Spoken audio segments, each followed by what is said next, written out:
प्रभु को बहुत धन्यवाद है कि प्रभु ने और भी एक सुंदर दिन हमारे आयु में जोड़ दिया, मिलकर के प्रभु का नाम को महिमा करने के लिए अवसर दिया।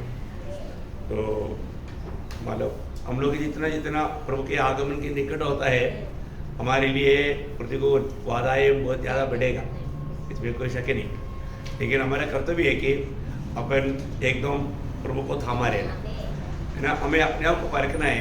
मैं कल से बढ़ करके आज हमारा प्रभु से लिपटा हुआ एक अनुभव है कि नहीं, प्रभु का प्रति मेरा प्यास बढ़ते जा रहा है कि नहीं, बहुत बड़ी बात है। तो आज थोड़ी समय के वचन के मनन के लिए एक वचन पढ़ेंगे, रोमियो का पत्री उसका 6 अध्याय का 19 वचन।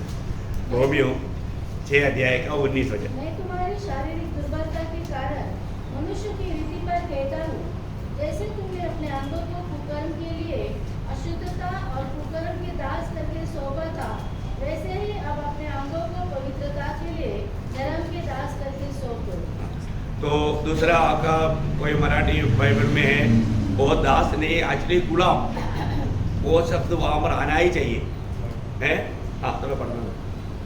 तुमच्या देह स्वभावाच्या दुर्बलतेमुळे मनुष्य व्यवहाराप्रमाणे मी बोलत आहे, कारण जसे तुम्ही आपले अवयव स्वैराचार करण्याकरता अमंगळपण व स्वैराचार यास गुलाम असे समर्पण केले होते, तसे आता आपले अवयव पवित्रीकरणाकरता नीतिमत्वाचा गुलाम असे समर्पण करा। Praise Lord. एक बात मैं आपको बताना चाहता हूँ, मतलब एक गुलाम का हमेशा चिंता, भावना, इच्छा स्वामी का आनंद है, स्वामी का आनंद है।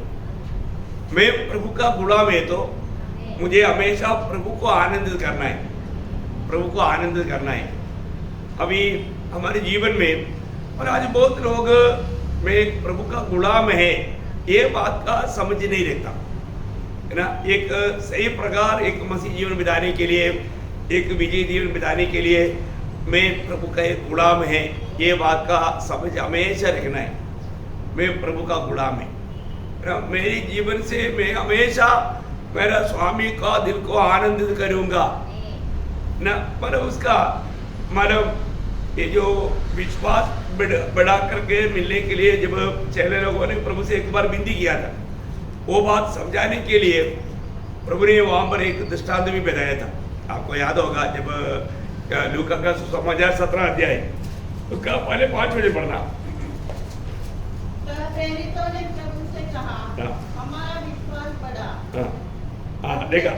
हाँ, प्रभु ने कहा, यदि तुमको राह के जाने के बाद बस अब 5 बजे काफी, वापस पढ़िएगा। तब प्रेरितों ने प्रभु से कहा, हमारा विश्वास बढ़ा। हाँ, हमारा विश्वास को बढ़ाओ। कभी आपने प्रार्थना किया ऐसा है? हमें रोज विश्वास में बढ़ना है, विश्वास में हमें आरोग्यवान बनना है। कई बार हमारी जिंदगी का कभी भी थोड़ा भी डगमगाने का या ठोकर खाने का मेन कारण क्या है? हमारा विश्वास का कमजोरी है। हमें रोज रोज दिन प्रतिदिन में विश्वास में और भी मजबूत होते जा रहा है कि नहीं, ये बात को परखना चाहिए। अभी वहाँ पर इस विषय में मानव प्रभु ने एक बात उनको कहा था, उसका 7 वचन से पढ़ना, 7 से 10 तक। में से ऐसा कौन है जिसका दास हल जोता या भेड़ें चराता हो, और जब वह खेत में आए तो उससे खेत में आए या खेत से आए? खेत से हाँ, आए तो उससे कहे, तुरंत आकर भोजन करने बैठ, और यह न कहे, मेरा खाना तैयार कर, और जब तक मैं खाऊं पीऊं तब तक कमर बांधकर मेरी सेवा कर, इसके बाद तू भी खा पी लेगा। क्या वह उस दास का ऐसा मानेगा कि उसने वे ही काम किए जिनकी आज्ञा दी गई थी?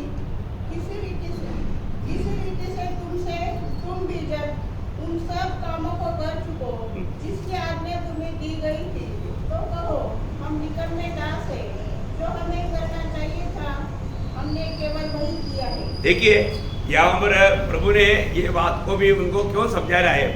अभी आप देखिए, एक गुलाम, ये सब दास जो बोला है वहाँ पर सब गुलाम है। एक गुलाम मतलब पूरा मेहनत करके काम करके दिन भर मतलब इतना परिश्रम करके खेत से आया है, उसको बोलेंगे कि तुम जाकर के मारो जल्दी खाना खा लो? नहीं, बोले मेरा सेवा करो। देखो है, कभी भी वो दास वो स्वामी में थक गया है, मेरे से अभी मानव नहीं होगा ऐसा नहीं बोलेगा। वो तुरंत बड़ी आनंद से, देखो बहुत बड़ी बात है ना, पूरा स्वामी को खिला पिला करके स्वामी को संतुष्ट करेगा। इसके बावजूद भी वो दास का दिल में ऐसा नहीं सोचना है कि मैंने कुछ एक्स्ट्रा किया, मैंने कुछ एक्स्ट्रा किया है।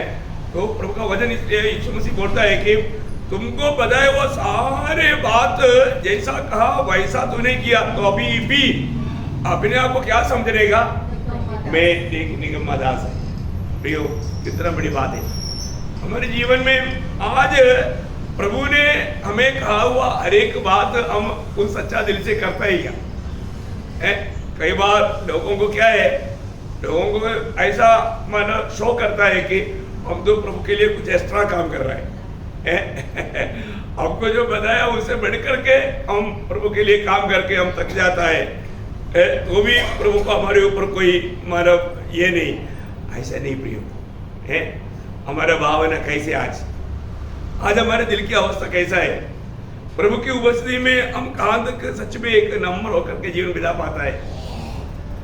अपने आप को एक गुलाम जान करके जीवन बिताना, एक मसीहत का विजय रहस्य वहां पर है ना। हमारे को प्रभु ने कितना बड़ा प्यार किया वो बात कभी नहीं भूलना है। हमको हमेशा प्रभु के प्रति हमारा प्यार दिन प्रतिदिन बढ़ना चाहिए। जितना जितना हमारा समझ बढ़ेगा आत्मीय जीवन में, तब प्रभु के प्रति प्यार भी बढ़ेगा है ना। मैं सवेरे से आने के टाइम पर मैं बहुत लोगों के साथ बता रहा था, जब निर्गमन का किताब 21 अध्याय में एक मानव गुलाम व्यक्ति का छुटकारा के बारे में बताता है। जब वहां पर जब 7 साल जब वो हो जाता है तो वहां पर क्या करता, वो उस गुलाम व्यक्ति को है ना, उसका मानव 21 अध्याय का 1 से 6 पढ़ना। जो नियम तुझे उनको समझाने हैं वे ये है, जब तुम कोई इब्री दास मोल लो तब वह 6 वर्ष तक सेवा करता रहे और 7वें वर्ष स्वतंत्र होकर सेठ में चला जाए। यदि वह अकेला आया हो तो अकेला ही चला जाए, और यदि पत्नी सहित आया हो तो उसके साथ उसकी पत्नी भी चली जाए। यदि उसके स्वामी ने उसको पत्नी दी हो और उससे उसके बेटे और बेटियां उत्पन्न हुई हो तो उसकी पत्नी और बालक उस स्वामी के ही रहे और वह अकेला चला जाए। परंतु यदि वह दास दृढ़ता से कहे, मैं अपने स्वामी और अपनी पत्नी और बालकों से प्रेम रखता हूँ, इसलिए मैं स्वतंत्र होकर नहीं चाहूँगा, तो उसका स्वामी उसको परमेश्वर के पास ले चले, फिर उसको द्वार के किवाड़ या बाजू के पास ले जाकर उसके कान में सुतारी से छेद करे, तब वह सदा उसकी सेवा करता रहे। देखिए यहाँ पर यह विषय मानव जब देखता है उसको सही रीति में अगर जानेगा तो मानव हमारा दिल प्रभु का प्रेम से एकदम भर जाता है ना। अभी आप देखिए मानव 6 साल पूरा हो गया, 7वां साल मानव आरंभ होने के टाइम पर वो स्वामी अपना गुलाम को लेकर के अपनी बेकला का गेट पर आता है और गेट स्वामी स्वयं खोल देता है। खोलने के बाद में वो गुलाम को बोलता है, देख आज से तुम आज़ाद है। वो तो मतलब यहूदी लोगों का एक नियम है, आज से तुम आज़ाद है, अभी तुम्हारे लिए द्वार खुला है, तुम जा सकते हैं। अभी साधारण रीति में गुलाम लोगों को आज़ादी मिलेगा तो बहुत खुशी से उड़ी मार कर जाएगा, परंतु अभी ये गुलाम जब वहाँ पर खड़ा है उस समय में बच्चे का आवाज़ आता है, डैडी डैडी। अभी आप सोच लीजिए, अभी उसको 3 बच्चा है, एक 5 साल का, एक 3 साल का, एक 2 साल का, ऐसा बच्चा आप भावना कर लो। अभी वो तीनों वहाँ पर खेल रहा है। अभी ये स्वामी अभी क्या कर रहा है उनको मालूम नहीं, क्योंकि बच्चे लोग हैं। अभी वो मानव उस दरवाजा खोल करके अभी आप जा सकता है बोलने के टाइम पर ये लोग खेलते खेलते अभी डैडी कहाँ जा रहा है उस रीति में वो पूछ रहा है, डैडी डैडी है। तब इसका दिल क्या होता, इसका दिल एकदम टूट जाता है, क्योंकि अभी उसको मालूम है मैं अभी इनको छोड़कर हमेशा के लिए जा रहा हूँ, हमेशा के लिए अभी मैं जा रहा हूँ, अभी मैं इनके साथ नहीं मिलेगा। लेकिन ये बच्चे का अवस्था देखकर वो बच्चे का पुकार सुन करके उसका दिल तड़पता है। वो एकदम स्वामी को बोलता है, नहीं स्वामी, मैं आपको और मेरे पत्नी को और मेरे बच्चों से मैं प्यार करता हूँ, इसलिए मैं जीवन भर आपका गुलाम बन करके जीने के लिए मैं चाहता हूँ। ऐसा जब बोल दिया, बोलने के बाद में ऐसा है तो फिर वो गुलाम को स्वामी उसको लेकर के अपने घर के कटले में जाकर के उसका कान खोलता है ना, कान को खोलता है। अभी आप देखिए, अभी उसको उसमें बहुत वेदना रहता है, वो वेदना में भी वो तड़पता है। वो क्यों तड़पता है? प्रेम के कारण, है ना। अभी आप देखिए, अभी वो उसके बाद में जब अपना बच्चे को गोद में लिया, वो गोद में लेने के टाइम पर वो बच्चा आके बोला, डैडी ऐसा खून आ रहा है, डैडी क्या हो गया डैडी? अब वो डैडी क्या बोलेगा? बोलेगा, मैंने तुमको प्यार किया, मैंने तुमसे प्यार किया। यीशु मसीह गुलाम होकर के दुनिया में आया हमारे लिए, उसका बड़ा हाथ और पाँव चला गया, खून बहा। अभी वो बच्चा नहीं जानता मेरा डैडी की कार से क्यों खून बह रहा है, वो पूछेगा, और जिस समय में वो जान लेगा वो हमें डैडी ने कितना प्यार किया, वो प्यार को जान करके वो डैडी को कैसा गला मिलाएगा। प्रियो, आज भी यीशु मसीह की उस सूली की मृत्यु, उसमें छेदा हुआ वो हाथ पांव हम देखते हैं क्या? वो प्रेम को हम जानते हैं क्या? वो प्रेम को जानेगा तो हम बोलेगा, ओ मेरा प्रभु यीशु मुझे कितना बड़ा प्यार किया, मुझे यीशु मसीह मिल गया। मैं आपको बोलता हूं, आज भी बहुत लोग वो क्यों इस प्रकार छेदा गया नहीं समझता, है ना। हमारे लिए यीशु मसीह ने कैसा खून बहाया वो नहीं जानता। मैं आपको बोलता हूं, प्रभु ने हमें खरीदा, हम प्रभु का गुलाम हैं, हम अपने नहीं हैं, है ना। जब देखो कोरिन्थी अध्याय का 19-20 वचन, क्या अनमोल वचन है प्रियो। मैं एक बात आपको बताना चाहता हूँ, हम लोग प्रभु के लोग दिन प्रतिदिन क्यों संगति करना है? क्योंकि संगति में प्रभु हमको उसका दिल की बातें समझाता है ना। मैं बोलता हूँ, एक भी व्यक्ति, है ना, जितना तक हो सके एक भी संगति नहीं नष्ट करना चाहिए, क्योंकि हमारा सच में हमारा आत्मीय जीवन की उन्नति के लिए बिना संगति का हम उन्नति पा ही नहीं सकता। बहुत बड़ी बात है। अभी आज मैंने ये जो ध्यान का बात संगति में आते बिना कैसे इतना गहराई में जाएगा, हमारे दिल को छुएगा कि नहीं? आप घर में बैठ कर कितना भी प्रार्थना करते बोलने से ये अनुभव में नहीं आएगा, नहीं आएगा। प्रभु मंडली से बात करता है, ठीक है ना। मंडली जीवन का गौरव जानना। हाँ, पढ़िए आप। क्या हम नहीं जानते कि तुम्हारी देह पवित्र आत्मा का मंदिर है जो तुम में बसा हुआ है और तुम्हें परमेश्वर की ओर से मिला है, और तुम अपने नहीं हो, क्योंकि दाम देकर मोल दिए गए हो, इसलिए अपने देह के द्वारा परमेश्वर की महिमा करो। देखो, बोलने का अर्थ क्या है प्रियो? यही सही गुलाम। नए नियम की मंडली क्या है? गुलाम है, गुलाम है, क्योंकि हमें खरीदा है। अभी वो स्वामी ने उस व्यक्ति को खरीदा था, लेकिन वचन के अनुसार मतलब 7वें साल में उनको आजाद छोड़ना था। देखो प्रियो, हम लोग उस भयंकर पाप की बंधन से, उस भयानक मतलब मृत्यु की उस भयंकर दंड की अवस्था से प्रभु ने हमको खरीदा। प्रभु ने हमें खरीदा, अपना खून दे करके खरीदा। कितना बड़ी बात है प्रियो। इसलिए जब तक हम ये शरीर में हैं, तब तक हमारे स्वामी के महिमा करना हमारा कर्तव्य है। अभी आप देखो, वो व्यक्ति जिसने अपनी स्वामी को, पत्नी को, बच्चों को प्यार करके वो उनका गुलाम होकर के जीवन बिताना चाहा, क्या वो कोई मतलब ऐसा कुछ हठीलापन काम करेगा? नहीं, सारे काम प्रेम से करेगा, प्रेम में करेगा। प्रियो, मसीह जीवन का हरेक काम प्रभु की प्रेम में विवेश होकर करना है। प्रभु की प्रेम में विवेश होकर के हमें हरेक काम करना बहुत बड़ी बात है। मुझे मतलब एक एक बात अपन बहुत से अनुभवों में जाता है, इसलिए बहुत छू लेता है ना, तब तो एकदम टूट जाता है। मैं आपको बताना चाहता हूँ, जैसा एक सच्चा मसीह जीवन का सही अनुभव में चलने वाले लोग इस पीढ़ी में बहुत कम लोग हैं, बहुत कम लोग हैं प्रिय, है ना। प्रभु का सच्चा मंडली तक इस समय में कम है ना। एक सच्चा मंडली इस पीढ़ी में मिलना ये तो एक बहुत धन्य अवस्था है, बहुत भाग्यवान अवस्था है, क्योंकि हम प्रभु को महिमा दे करके जीवन बिताने वाला अनुभव, प्रभु यीशु मसीह का नाम ऊंचा करने वाला अनुभव, तो बहुत बड़ी बात है।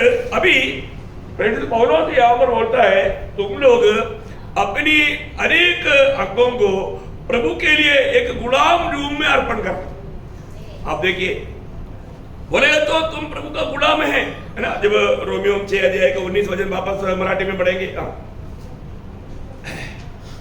जो अभी हम लोग पहले शुरुआत में पढ़ा था।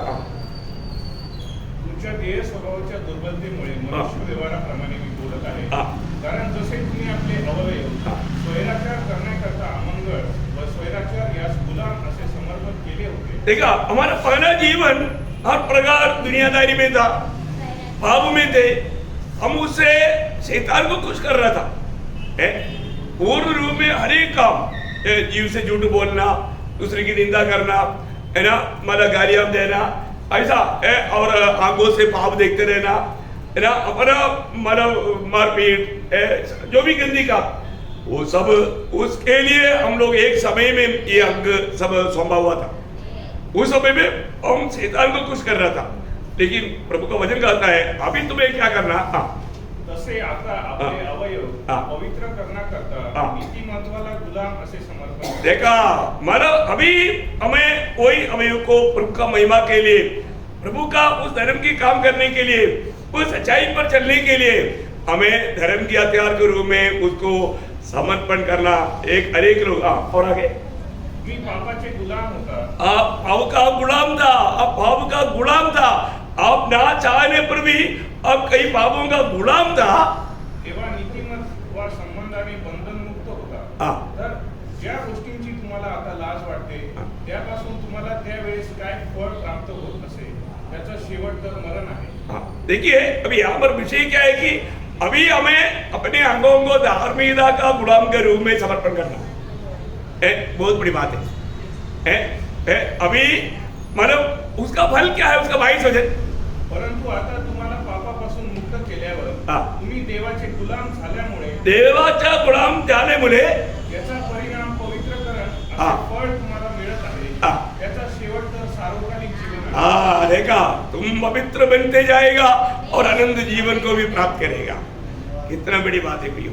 मैं एक बात आपको बताना चाहता हूँ, हमेशा प्रभु की खातिर अपने आप को एक गुलाम जान करके जीवन बिताना, ये बात बताने वाला प्रेषित पौलुस अपने जीवन में ऐसा बात हमें सिखाने के लिए योग्य है क्या है?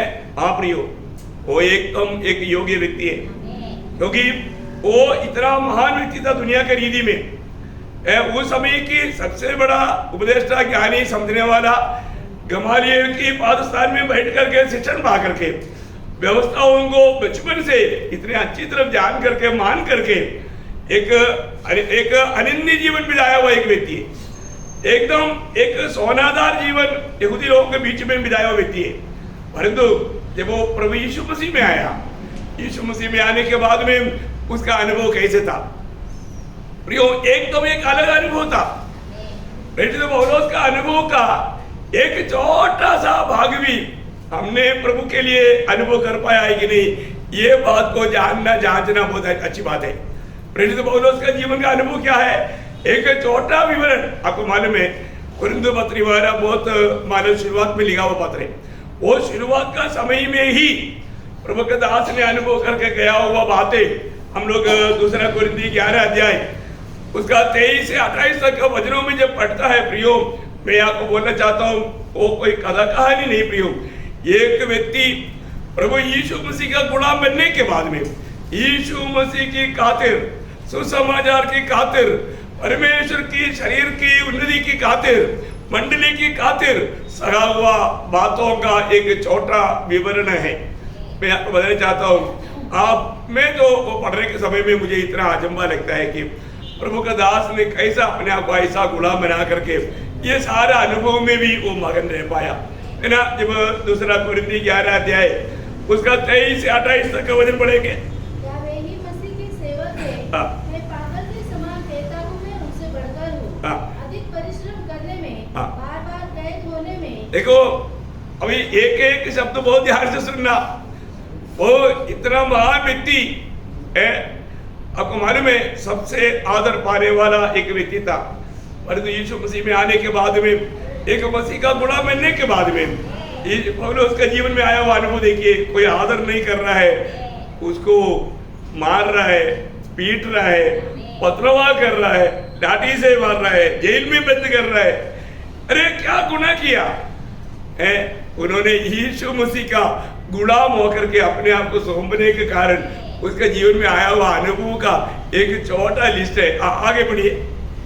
कोड़े खाने में, हाँ। बार-बार मृत्यु के जोखिमों में। हाँ। 5 बार मैंने यहूदियों के हाथ से 39 कोड़े खाए। हाँ। 3 बार मैंने बेटे खाई। हाँ। 1 बार मुझ पर पथराव किया गया। हाँ। 3 बार जहाज जिन हाँ। पर मैं चढ़ा था टूट गए। हाँ। 1 रात दिन मैंने समुद्र में काटा। हाँ। मैं बार-बार यात्राओं में, हाँ। नदियों की जोखिमों में, हाँ। डाकुओं की जोखिमों में, हाँ। अपने जाति वालों से जोखिमों में, हाँ। अन्य जातियों से जोखिमों में, हाँ। नगरों के जोखिमों में, हाँ। जंगल के जोखिमों में, समुद्र के जोखिमों में, हाँ। झूठे भाइयों के बीच जोखिमों में रहा। हाँ। परिश्रम और कष्ट में, बार-बार जागते रहने में, भूख प्यास में, बार-बार उपवास करने में, जाड़े में उघाड़े में रहने में, और अन्य बातों को छोड़कर जिनका वर्णन मैं नहीं करता, सब कलीसियाओं की चिंता प्रतिदिन मुझे दबाती है। आप थोड़ा देखिए उस प्रभु का दास का जीवन को आप थोड़ा देखिए। अगर आप उसकी मतलब कपड़ा निकाल करके अगर देखेगा तो उसमें पूरा गाव है, इतनी गाव है, इतना पिटाई खाया हुआ है पूरा शरीर में। अरे ये इधर कितना काला लंबा काला पड़ा क्या है? अरे 5 बार 39 मार खाया तो उसका शरीर में कैसे रहेगा? कितना रीति में मतलब उसका शरीर मतलब छेदा गया, टूटा गया, तोड़ा गया, उसका पूरा जख्म है, वो जख्म, चेहरे में जख्म, सिर पर जख्म, पीठ पर जख्म, आगे पीछे सब जगह। आप देखो यीशु मसीह के लिए वो क्या नहीं बना प्रिय। यीशु मसीह के लिए गुलाम होने के कारण आप देखिए सिर पर भी बड़े बड़े मरे ये है कि वो पथरवाह खाया था। आप देखो डूम डूम आवाज आते थे पत्थर गिरने के टाइम पर। कितना भयंकर बात है प्रिय। कितनी बार कितनी प्रकार का मार खाया। अभी आप देखो यीशु मसीह का गुलाम व्यक्ति को ये सब सबर करना पड़ता है। हम लोगों को कोई मारा ऐसे कोई मारेगा तो हमारे हाथ में जीवन कहाँ पर रहेगा? आप सोचो ऐसा कोई प्रतिकूल हमारे जीवन में आ गया तो क्या होगा प्रियो? है एक मसीह व्यक्ति का भाग है, हम लोग अपनी भाग करके समझता है क्या? है ना। आखिरी समय में गलातिया मंडली को लिखने के समय में वो एक विनती करता है, क्योंकि उनका जीवन में बुढ़ापा आ गया, अभी जीवन में बहुत यात्रा किया, बहुत सबर किया। अभी उसने एक विनती किया वहां पर गलातियों 6 अध्याय का 17 वचन। आगे को कोई मुझे दुख न दे। देखो आगे को कोई मुझे दुख ना दे, क्योंकि मैं यीशु के दागों को, देखा यीशु की दागों को अपनी देह में लिए फिरता हूं। देखा यीशु की खातिर खाया हुआ उन धागों को मैं अपने शरीर में लिए फिरता हूँ। यहाँ पर भी देखो वहां पर सब यीशु के लिए सगा हुआ वो मार खाया हुआ अनुभव है। प्रिय आप देवड़ा देखिए प्रिय, आज तक किसी ने आपका कॉलर तक भी पकड़ा क्या? एक थप्पड़ भी मारा क्या? एक थप्पड़ भी प्रभु के लिए खाया क्या? बहुत बड़ी बात है। ऐसा अवस्था आएगा तो क्या होगा? हम प्रभु को महिमा करेंगे, प्रभु को महिमा करेंगे, अपने आप को परखना है, अपने जीवन को परखना है। अभी इतने ज्यादा तकलीफ क्यों सहा? वो उसका एक ही आशा है, मैं मार खाने से नाश में जाने वाला एक पापी भी मन फिर करके स्वर्ग में मिल गया तो मेरा ये मार खाने में मुझे बहुत बड़ा लाभ मिला। देखो नाश में जाने वाला एक आत्मा को जीतने के लिए प्रभु का दास ये सब कुछ आनंद से सगा। प्रियो, स्वर्ग में पहुंचने के समय में इधर हमने क्या क्या सीखा वो बात नहीं, पर उसके अनुसार चलते हुए हमने आत्माओं को जीत पाया क्या? एक आत्मा भी हमारी गवाही के कारण, प्रभु में हमने दिया हुआ उस गवाही के कारण हमारे जीवन के द्वारा हमें मसीह में जीत लिया तो अपना जीवन धन्य बिना हर एक पवित्र लोगों को मैं बहुत बार याद दिलाया बात है प्रियो।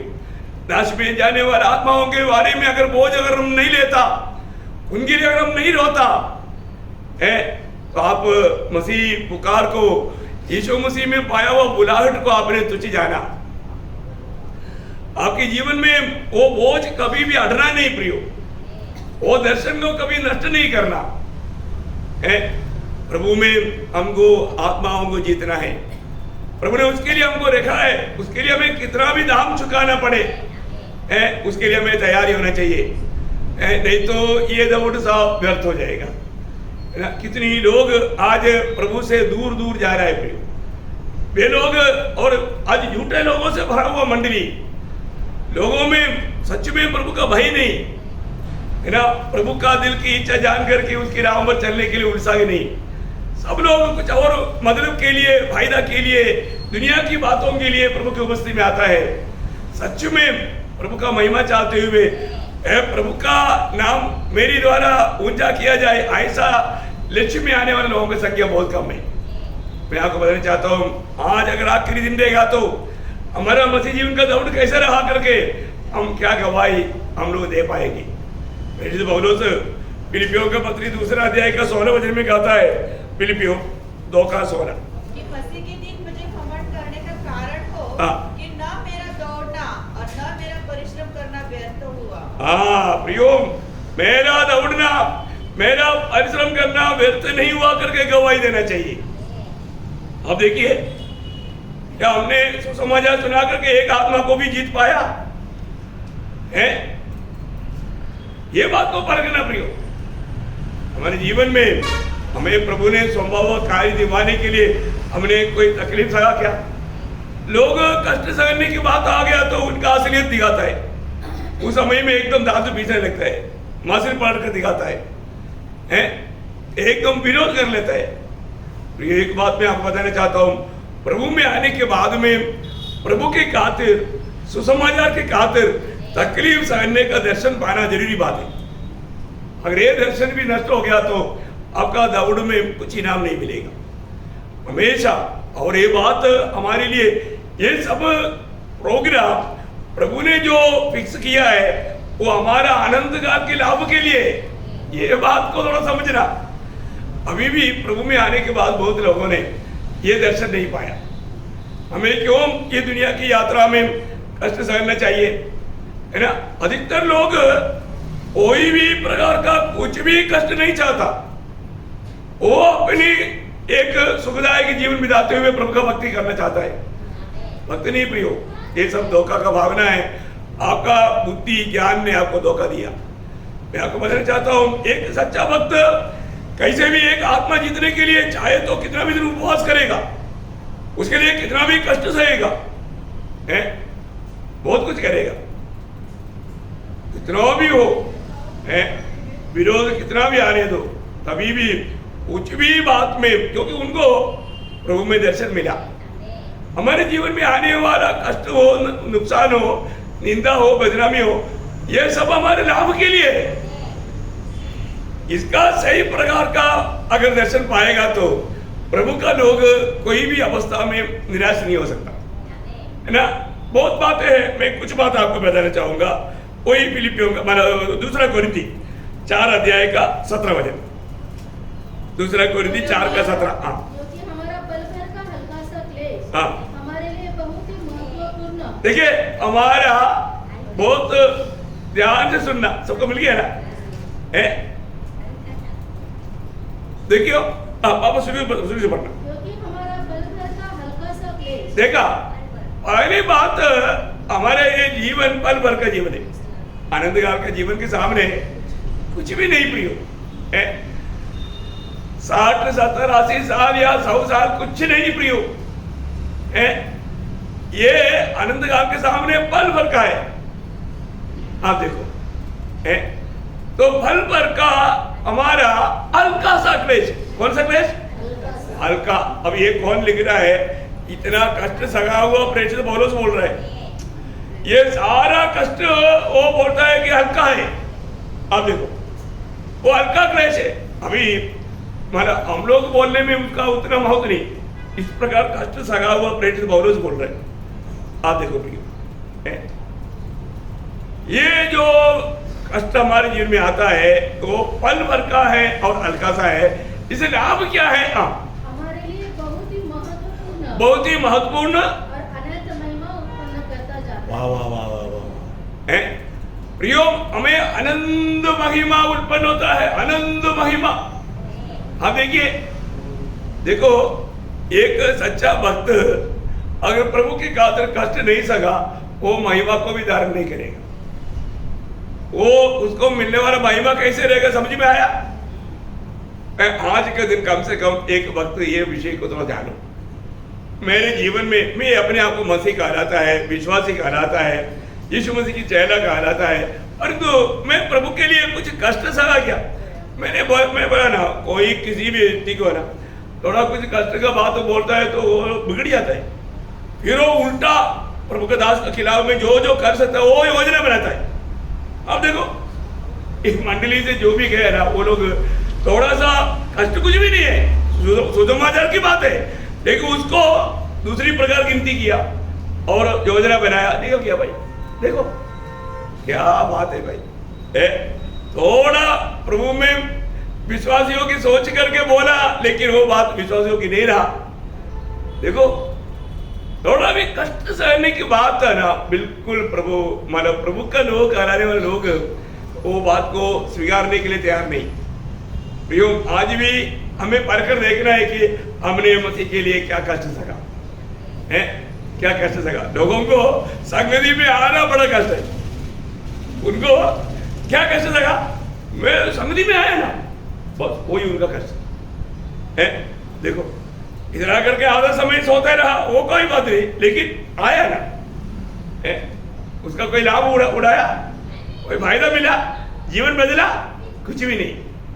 प्रियो, इतना दुख की बात है, आनंद महिमा उत्पन्न करने वाला बात है।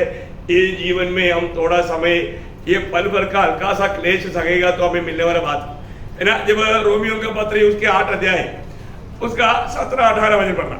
रोमियो 8 अध्याय का 17-18।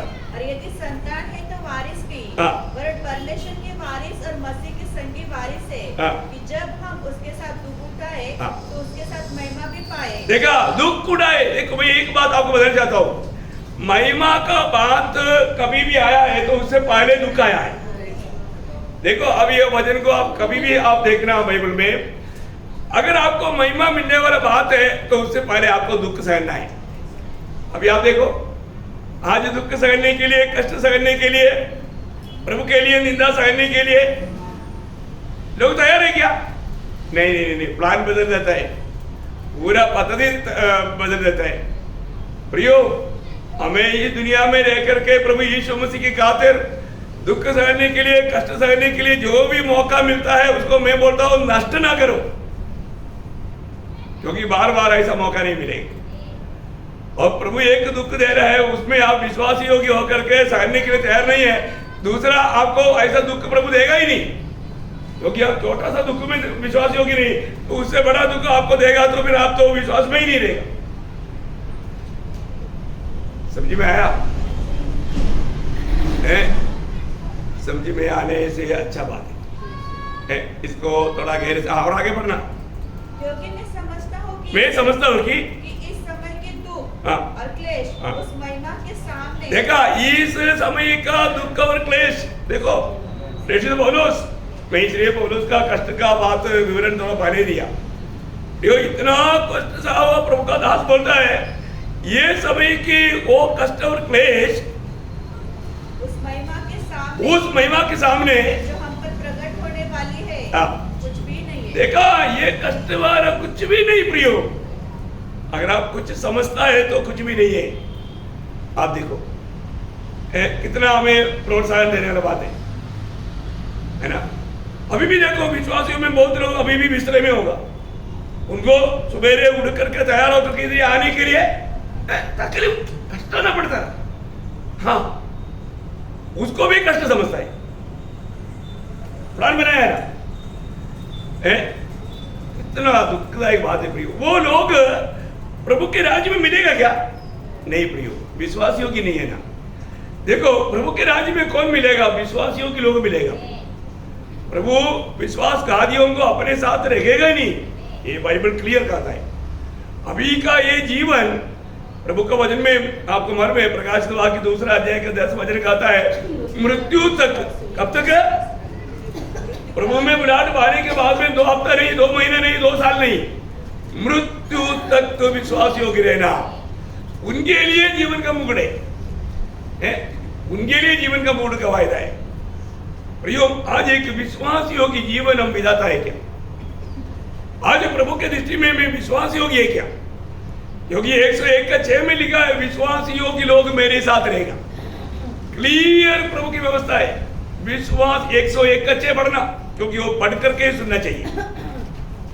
101:6 मेरी आंखें देश के विश्वास योग्य लोगों पर लगी रहेगी, हाँ। कि वे मेरे संग रहे। देखा, वे मेरे संग रहे।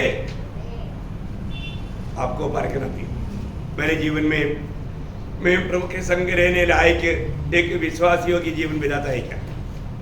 मैं विश्वासियों की है क्या? मैं कष्ट सहने में विश्वासियों की है क्या?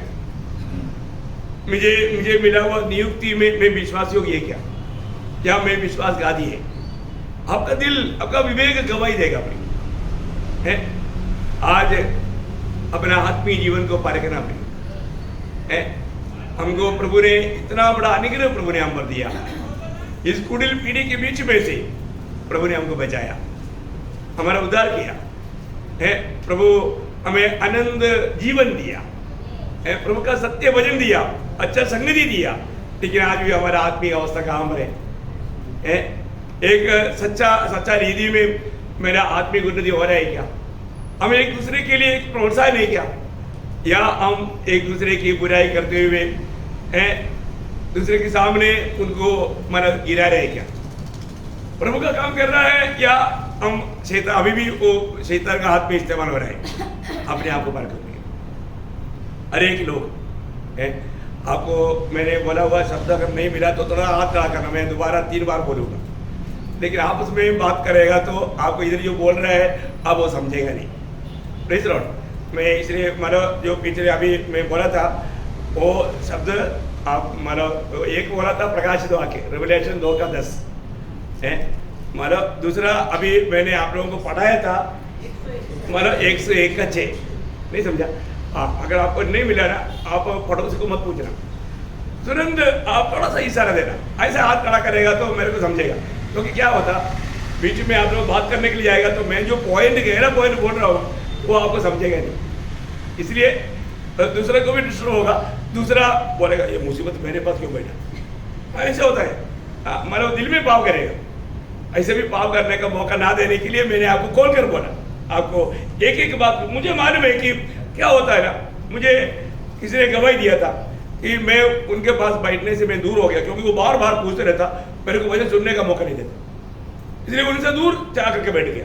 देखो मतलब ये गवाही मैंने सुना इधर ही, इसलिए मैं आपको बोलता हूँ। आपको हो सकता है मैं एक ही बार बोला होगा तो आप थोड़ा आपको वजन नहीं मिला, थोड़ा सा हाथ ऐसे खड़ा कर लेना, मैं तुरंत समझ लेगा कि मतलब इस कारण है। ओके, तो मैं आपको बताने का कारण क्या है, हमेशा प्रभु में हमको दुखी बनाने के लिए, निराश करने के लिए विरोधी कोशिश करेगा। कुछ ना कुछ संकट आने के टाइम पर टोटली लोग क्या होता है, निराश हो जाता है, जल्दी दुखी बन जाता है। लेकिन मैं आपको बोलना चाहता हूँ हमारे जीवन का कोई भी अवस्था में मैं कहाँ पर है, मैं मसीह में है, मसीह में है तो मुझे आनंद रहना है। जरूर संकट आएगा, आप कोई निराश में या ऐसा नेगेटिव विचारों में जाकर के दुखी बनकर नहीं रहना, निराश बनकर नहीं रहना। क्योंकि अभी आप देखो मतलब फिलिपी बंदी गृह में पड़ा रहने के टाइम पर रोमियो का उस बंदी गृह बोलेगा तो बहुत भयंकर अवस्था है वहां पर। लेकिन अभी भी पौलुस लेटर लिखने के टाइम पर वो क्या बोलते हैं मालूम है? फिलिपियों का पत्री उसका 2 अध्याय, फिलिपियों का पत्री 2 अध्याय उसका 17 और 18 वचन। फिलिपियों दूसरा अध्याय का 17 और 18 वचन। यदि मुझे तुम्हारे विश्वास रूपी बलिदान और सेवा के साथ अपना लहू भी बहाना पड़े तो भी मैं आनंदित हूँ। क्या बोलते हो? अरे तुम लोग मसीह में उन्नति पाने के लिए, मैं आपको बोलना चाहता हूँ ना, ये एक समर्पण एक सच्चा अगुआ का दिल में रहता है। मैं आपको बोलता हूँ, मंडली को किसी प्रकार भी मसीह में सिद्ध करने के लिए, कैसा भी कष्ट सहने के लिए मेरा एक समर्पण है। इसलिए मैं आप लोगों को रिक्वेस्ट करता हूँ, कोई खाना भी मत खिलाना, क्योंकि फिर क्या होता, सुस्ती होता। मेरे को जरूरत है, मानो मैं आऊँगा आपके घर में विजिट करने के लिए और बोलूँगा मैं खाना खा कर जाऊँगा, आप जो खाता है उसमें से एक चपाती में भी खाऊँगा। इतना ही बात है मेरे लिए। मैं बोलने का अर्थ, ये दुनिया का कोई भी बात हमें प्रभु का काम में रुकावट आने नहीं दे। नहीं तो एक कई बार क्या होता है कि हमारा प्यार जो है कई बार प्रभु का हमारे कामों में रुकावट आता है। ऐसा भी नहीं होना। कई बच्चे लोग बिगड़ने के कारण मतलब ज्यादा प्यार देता है, वो प्यार वो बच्चों को बिगाड़ देता है। ऐसा भी नहीं करना चाहिए। हमारा प्यार सच्चा प्यार हो तो वो उनका भविष्य को हानि पहुंचने वाला कोई काम नहीं करेगा। तो यहाँ पर इतनी कष्ट तकलीफ में होने पर भी दूसरे के प्रति वहां पर बंदी गृह में भी उनका मानव दिल कैसा दिल है आप देखो। उस वचन को वापस पढ़ रहा उसका फिलिपियों दूसरा अध्याय का 17 और 18 वचन। यदि मुझे तुम्हारे विश्वास रूपी बलिदान, देखा, तुम्हारा विश्वास रूपी बलिदान बोलने का मतलब तुम्हें प्रभु के खातिर एक सच्चा एक भक्ति का जीवन बिताने के लिए एक विश्वास रूपी बलिदान की जरूरत पड़ता है। अपने आप को बलि करके चढ़ाना है उस काम के लिए। और सेवा के साथ अपना लहू भी बहाना पड़े तो भी मैं आनंदित हूँ। देखो, मुझे अपने लहू भी बहाना पड़ रहा है तो भी आनंदित मैं आनंदित हूँ। देखो, मैं दुखी होकर के ये काम नहीं करता। और आगे, और तुम सबके साथ आनंद करता हूँ। मैं तुम सबके साथ आनंद करता हूँ, वैसे ही तुम भी आनंदित हो और मेरे साथ आनंद करो। क्या बात है? तुम भी आनंद रहना। मैं आपको बोलता ना, मतलब इधर आने के टाइम पर मैं किसी के चेहरे को देख करके मैं तो गुस्सा करता नहीं करके मैं सोचता हूँ, मैं मुस्कुराता हूँ। अभी आप लोगों को किसी को गुस्सा करके दिखा तो मेरे को पक्का के पूछना, क्या बात है आज प्रभुदास गुस्सा में है क्या? पक्का पूछना, मुझे बहुत आनंद है उसमें, क्योंकि हो सकता है मैं कोई टेंशन में बैठा हूँ क्योंकि जब तक हम शरीर में हैं, वो शरीर में रहने के समय में हम लोग आत्मा से बाहर जा सकता है। दुनिया का रीति का कोई भी ऐसा कुछ विचार कुछ बात हमें माना टेंशन लाने के लिए कारण मिल सकता है। तब मतलब हम लोग, मैं आप लोगों को पहले भी बताया वो बात है, कोई भी व्यक्ति कुछ दुखी और निराश रहता है तो न कई लोगों को बोलेगा तो उधरी जड़ा करेगा। ऐसे उनकी अवस्था है। प्रयोग आत्मा में रहना, क्या करना? आत्मा में रहना। ये बात बोलने के लिए ऐसे लोगों से बोलना, नहीं तो मेरे उधर थप्पड़ भी मिलेगा। क्योंकि कई सारे विश्वासी लोग ऐसे लोग भी है, वो लोग एकदम बहुत गुस्सा मूड में चलते हैं, एकदम गुस्सा मूड में, उनके चेहरे में कभी आनंद है ही नहीं। दुखदायी बात है। अभी जेल में रह करके, बंदी गृह में रह करके, इतने तकलीफ में रह करके विश्वासियों को प्रोत्साहन करता है और वो बोलता है तुम लोग, मैं इधर है तो भी तुम लोग भी मेरे साथ आनंद करो, है मैं आनंद में हूँ, तुम लोग भी आनंद करो। प्रियो, ये कितना अच्छा बात है, आनंद करो बोलना भी। देखो, दुनिया में सब लोग चाहने वाला बात है कि प्रेम, वो इतना प्रेम दे रहा है, वो प्रेम को भी स्वीकारने के लिए तैयार नहीं। कितना दुखदायी बात है। उसी फिलिपियों 3 का 1 बोलना, इसलिए है मेरे भाइयों, प्रभु में आनंदित रहो। इसलिए मेरे भाइयों प्रभु में आनंदित रहो, प्रभु में आनंदित रहो। उसका 4 का 4, प्रभु में सदा आनंदित रहो। मैं फिर कहता हूँ आनंदित रहो। देखा, मैं फिर कहता हूँ आनंदित रहो। प्रियो, जो लोग प्रभु में होने के बाद अगर वो दुखी और निराश रहेगा तो प्रभु का दिल को बहुत दुख है। इधर हमें मसीह में रहना, हम मसीह में रह करके हमें आनंदित रहना। जरूर हमारे जीवन में कई प्रकार का तकलीफ रहेगा, कष्ट रहेगा, लेकिन प्रभु में होने के कारण प्रयोग में आपको बताना चाहता हूँ, अभी हम वो कौन सा इतना बड़ा भारी कष्ट में। अब देखिए, अभी बाइबल में जब शुरुआत की मंडली के लोग कितनी प्रकार का कष्ट सका, उसका बड़ा लंबा लंबा लिस्ट है। आपको चाहिए तो मतलब ज्यादा समय नहीं, लेकिन 11 अध्याय इब्रानियों उसका 36 से 38 तक का वजन पढ़ना। इब्रानियों का पत्री 11 अध्याय उसका 36 से 38। मेरे को 2 बार बोलने का मौका देना, क्योंकि लिखने वाला लिखने दो। तो आप पढ़िएगा। कई एक ठट्टों में उड़ाए जाने हाँ। और कोड़े खाने हाँ। वरन बांधे जाने हाँ। और कैद में पड़ने के द्वारा परखे गए, हाँ। पथराव किए गए, हाँ। आरे से चिरे गए, बाप रे, आरी से भी चिरे गए। उनकी परीक्षा की गई, हाँ। तलवार से मारे गए, हाँ। वे कंगाली में हाँ। और क्लेश में हाँ। और दुख भोगते हुए हाँ। भेड़ों और बकरियों की खाले ओढ़े हुए हाँ। इधर उधर मारे मारे फिरे, हाँ। और जंगलों और पहाड़ों और गुफाओं में हाँ। और पृथ्वी की दरारों में भटकते फिरे। हाँ। संसार उनके योग्य न था। देखा प्रियो, मसीह लोगों को चुन चुन करके पकड़ करके काटते थे। हाँ देखो, यीशु मसीह पर विश्वास किया, इस कारण उसके सारे बात लूटा जाते थे। आप बताओ, हैं? उनको आरी से धीरे धीरे इधर आरी रख लगाएगा, मार मार का ऐसा नीचे तक। आप देखो कैसे कैसे काटने में भी तड़पते थे वो लोग, लेकिन प्रभु की महिमा करते थे, प्रभु को इनकारते नहीं थे। उबले हुए तेल में डालते फ्राई करते थे, हैं? उनको खंभा के साथ बांध करके तेल डाल करके उसको जला करके उसकी ज्योति में वो लोग शराब पी करके वीणा बजाते थे। देखो चरित्र बजाता है। आप देखो प्रियो, भक्तों ने कितनी प्रकार प्रभु के खातिर कष्ट सका, वेदना सका, अभी भी उन लोगों ने प्रभु को महिमा दे करके दुनिया से चला गया। परंतु आज का भक्त लोगों को उन्हें मेरे को देख करके हंसा क्यों नहीं? कपड़े थे, छोटी छोटी बातों में समस्या खड़ा करने वाले लोग, कितना दुख की बात है। प्रभु के लोग, प्रभु का मंडली कैसे कैसे अनुभव में गया प्रियो, हम लोग थोड़ा सा जानो। मसीह मंडली पूर्ण रूप में खून से सींचा हुआ है। कितने भक्तों का पवित्र लहू बहाया गया, कितने लोगों को सूली पर चढ़ाया है, कितनी प्रकार लोगों को वध किया गया प्रियो। हमें ये बात को जानना है, हमारे जीवन में प्रभु ने ऐसा कोई कष्ट होने नहीं दिया। उस समय में भक्त लोगों प्रभु में उनका कितना भरोसा था। वो लोग इन कष्टों में, आपको मालूम है, कोई भी समय में भक्त लोग कष्टों को, प्रतिकूलों को पार करने का मेन बात क्या मालूम है? प्रभु में विश्वास, एकदम दृढ़ विश्वास है ना। मूसा के बारे में ऐसे लिखा है, जब इब्रानियों के पत्री 11 अध्याय उसका 27 से पढ़ना, 27 इब्रानियों 11 अध्याय का 27। विश्वासी से राजा के क्रोध से न डरकर उसने मिस्र को छोड़ दिया, क्योंकि वह अनदेखे को मानो देखता हुआ ढूंढ रहा। देखा, विश्वास, एक दृढ़ विश्वास। देखा, प्रभु में विश्वास, प्रभु में विश्वास करने के कारण मूसा किसी धमकी से नहीं डरा। आप देखा प्रियो, आज भी हमारे जीवन में कुछ धमकी आएगा, कितना प्रकार का धमकी आएगा ना।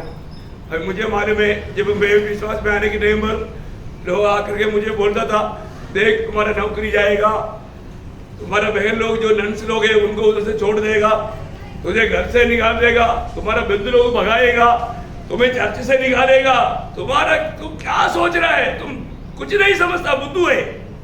देखा इसलिए बोलने का अर्थ तो प्रभु में विश्वास करके आगे मत बढ़ो। कितना दुखदायी बात है। यीशु मसीह में विश्वास करने में, रिकॉर्ड करने के लिए सारा दुनिया तैयार हो जाता। उनको कोई भी नियुक्त करने की जरूरत नहीं, क्योंकि शैतान का हाथ का एक एक उपकरण है वो लोग। उनकी द्वारा हमें निराश करने वाला बहुत बात आएगा। मोशे को भी बोला होगा, मोशे आप ऐसा बेवकूफी काम क्यों करता है, क्योंकि आप इतना ज्ञानी आदमी है।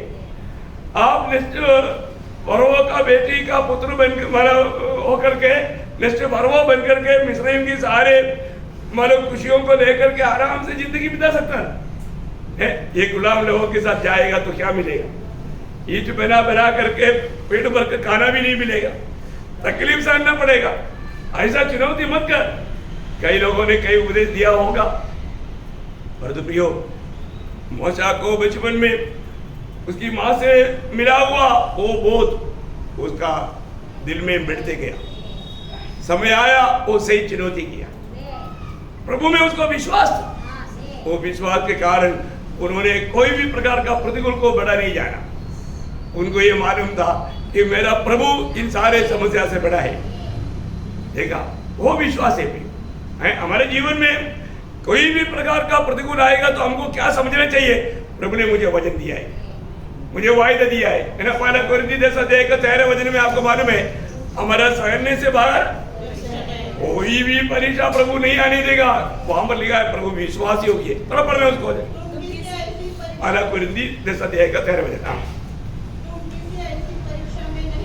हाँ, जो मनुष्य के सहने से बाहर है। हाँ, परमेश्वर सच्चा है। परमेश्वर सच्चा है और वह तुम्हें सामर्थ से बाहर हाँ, परीक्षा में न पड़ने देगा। हाँ, वरन परीक्षा के साथ विकास भी करेगा हाँ। कि तुम देखा प्रियो, हमें सहने से बाहर प्रभु कभी भी हमें कोई ऐसा परीक्षा में जाने नहीं देगा। कि मतलब आज भी बहुत लोग कुछ ऐसा प्रतिकूल के कारण वो लोग डगमगा जाता है। वो लोग बोलते हैं कि अभी मेरे लिए मरना अच्छा है, मैं प्रभु को मृत्यु मांगता हूँ। देखो, ऐसा निराश होकर के जीवन बिताने वाला विश्वासी लोग हैं। प्रियो, इसका मतलब क्या है कि उसको प्रभु में विश्वास नहीं, प्रभु के वचन और वायदाओं में विश्वास नहीं। हमें ये बात को जानना प्रियो, हमारे जीवन में आने वाला हर एक अवस्था प्रभु जानते हुए आता है। और जो भी कष्ट तकलीफ जो है वो हमें और भी पवित्रताई में सिद्धताई को बढ़ाने के लिए, हमारे फायदा के लिए, हमारा महिमा के लिए। ये बात को लोग अभी भी नहीं समझता है। मैं आपको बोलना चाहता हूँ, नासिक मंडली के लोग इस पीढ़ी में ये बात को अच्छा समझो और थोड़ा तकलीफ सहने के लिए, कष्ट सहने के लिए थोड़ा तैयार हो जाओ, क्योंकि समय आ गया। अभी हम एकदम प्रभु के आगमन की निकटता में है। कई प्रकार की कई बात हम कभी सोचते भी नहीं, ऐसे बात भी आ सकता है। कभी भी प्रभु विश्वास योगी, प्रभु हमारे पास ऐसा कोई समस्या आने नहीं देगा। प्रभु की आज्ञा बिना कुछ नहीं होता प्रियो है। हमारे प्रभु का अभी भी है ना, अभी भी प्रभु में आने के बाद में प्रभु का सच्चा ज्ञान नहीं रहता, इसलिए प्रभु के लिए कार्य नहीं कर पाता। आपको मालूम है, प्रभु का जो सच्चा ज्ञान नहीं रहना भी धोखा है। जब दानियल की किताब 11 अध्याय का 32 वचन में आखिर में लिखा है, दानियल 11 अध्याय का 32 वचन का आखिरी में लिखा है, जो परंतु जो लोग अपने परमेश्वर का ज्ञान रखेंगे वे हियाव बांधकर बड़े काम करेगा। देखा, जो व्यक्ति को प्रभु का ज्ञान है, बहुत सुंदर वचन है प्रियो है ना। शद्रक मेशक अबेदनगो को बोलता है, हमारा परमेश्वर हमें इस आग से छुड़ा सकता है, यदि वो नहीं छुड़ाएगा तो भी वो हमारा भलाई के लिए ही मानेंगे देगा। लेकिन हमारे प्रभु को यह आगे से छुड़ाने का सामर्थ्य है, क्योंकि हम हमारे प्रभु को जानते हैं। अरे इतना अगम्य ज्योति में रहने वाला प्रभु, अब देखो है, इतना अगम्य ज्योति में रहने वाला मेरा प्रभु, उसको ये आग कोई बड़ी बात है क्या? नहीं। हाँ, अगर वो आग में मरना हमारे प्रति प्रभु की इच्छा है तो ओके, तैयार, क्योंकि उसको भी सफर करने का सामर्थ्य प्रभु देगा, आपको सामर्थ्य देगा। अभी आप देखो ना, अभी हमारा स्तेफानोस को पथरवाह कर रहा है तो ओह ओह ओह ऐसे वो करते रहा। प्रभु ने सामर्थ्य दिया, प्रभु ने स्वर्ग खोल करके बोला, बेटा जल्दी आओ, मैं तेरे इंतजार में। वो बोला, प्रभु आ रहा हूं, परंतु इनको क्षमा कर दे। देखा, यही तो बात है, यही तो अनुग्रह है। प्रभु इन लोगों ने मेरे को बहुत मारा, थोड़ा देख ले, ऐसे बोला। हम लोग तो ऐसे बोलते प्रभु के हाथ में नहीं पाए, प्रभु के हाथ में नहीं पाए। प्रियो, हमारे साथ कोई भी कुछ भी कैसे भी व्यवहार करे, उनके लिए भी हमें प्रार्थना करना है। हमारा कारण उनका उद्धार में रुकावट ना आए, बहुत बड़ी बात है। मैं आपको बोलता हूँ, हमारे प्रभु के बारे में अभी भी हमको जानकारी है क्या है? प्रभु में अगर हमें दृढ़ भरोसा है तो मैं आपको बोलता हूँ, कोई भी प्रतिकूल में भक्त लोग कभी नहीं डगमगाएगा। वचन कभी बदल नहीं सकता। जब 125 वचन संगीता का पहला वचन पढ़ना, 125 का पहला वचन।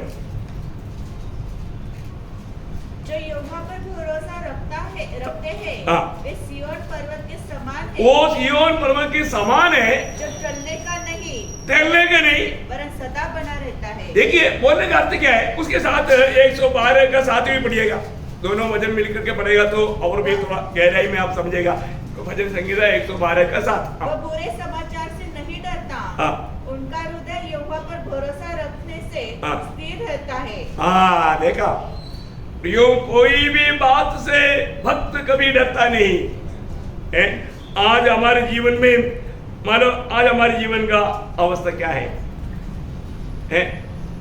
कोई भी बात सुनकर के हम डर जाता है क्या, घबरा जाता है क्या? है अपने आप को पर कभी बड़ी बड़ी बात आएगा, असंभव समझेगा। ये सोचता है ना, अभी पहली बात प्रभु के लोगों को ले चलने वाला प्रभु है ना। जब आप निर्गमन का किताब 13 और 14 अध्याय पढ़ेगा तो प्रभु ने इस्राएल को बोला, तुम लोग अभी इधर से जाकर के लाल सागर के पास जाओ। कौन बोला? प्रभु ने बोला है। प्रभु ने उनको वहां पर भेजा। भेजने के बाद में एक दिन सुबह उठ करके देखा तो इस्राएल लोग घबरा गया। क्या हो गया? पीछे से फारो और उनका सेना आ रहा है। लोग बोला, अरे मिस्र में कितना कब्रिस्तान था, उधर ही कहीं कब्र हो जाता था, हमको इधर क्यों लेकर आया? अभी हम कहां जाऊं? पीछे जाएगा तो फरो का मुंह में, फरो का हाथ में पड़ेगा, फरो तो फिर वापस गुलाम बना करके हमको पूरी तरफ से पिटाई करेगा। बाकी इधर उधर भागेगा तो भी उसकी सेना का हाथ से भेज नहीं सकता। आगे जाएगा तो समुद्र है। क्या ऐसे बच गया? देखो अभी हम कैसे बचेगा? देखो प्रभु बोलता है निर्गमन 14:15 में, मेरे लोगों को बोलो। हाँ, तब यहोवा ने मूसा से कहा, हाँ, तू क्यों मेरी दुहाई दे रहा है? हाँ, इस्राएलियों को आज्ञा दे इस्राएलियों को आज्ञा दे, कि यहाँ से कुछ कर आगे बढ़। प्रभु आप देखते नहीं कि आगे क्या है? लाल सागर है, हम जाकर लाल सागर में जाकर डूबकर मर जाओ। प्रभु बोलते हैं, मेरे प्रभु के लोगों को बोलते हैं, आगे बढ़, पीछे मत जाओ, बाजू में मत देखो, आगे बढ़। क्योंकि वहां पर भी प्रभु के लिए मार गए। Praise Lord. अरे आप तो अभी पानी में डूबकर मरने की बात सोच रहा है और जो प्रभु को वहां पर जीवन का एक मार गए। Praise Lord. बड़े बड़े प्रतिकूल आएगा तो प्रियो वहां पर भी प्रभु के लिए मार्ग है। आपको मालूम है पुराने नियम का सबसे बड़ा एक अद्भुत है, लाल सागर 2 भाग हो गया। कई किलोमीटर हाइट में पानी दीवार बनकर खड़ा हो गया। आप देखो क्या सोचो, सागर मतलब 2-3 किलोमीटर गहरा रहता है, तो 2-3 किलोमीटर ऊपर पानी का दीवार। आप सोचो उसका बीच में से अभी लोग जा रहे हैं, सूखा जमीन। देखा ये लोग कभी सोचा नहीं। देखो इसलिए बोल रहे ना, प्रभु का मार्ग, प्रभु का विचार जैसे आकाश पृथ्वी से ऊंचा ऐसा है। मनुष्य कभी भी वो बात को नहीं समझ सकता। प्रियो जो भी असंभव समझेगा, प्रभु बोलेगा नहीं बेटे संभव है, संभव है। Praise Lord. प्रियो हमारा प्रभु को ठीक से जानो।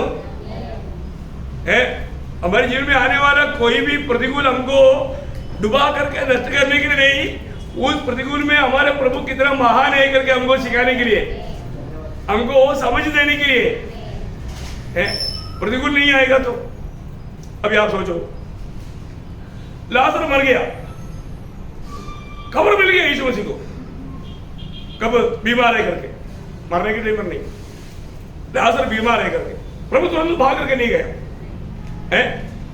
पर आप सोचो बीमार है करके मालूम पड़ा यीशु मसीह वहां पर गया तो यीशु मसीह उसको चंगा किया, तो उसमें प्रभु का महिमा होता नहीं। वो लोग क्या बोलेगा, वो तो बीच बीच में लाजर को कभी कभी ऐसा बुखार आता था, यीशु मसीह आया, वो मैंने ठीक किया। उसके अलावा उसमें महिमा मिलेगा नहीं।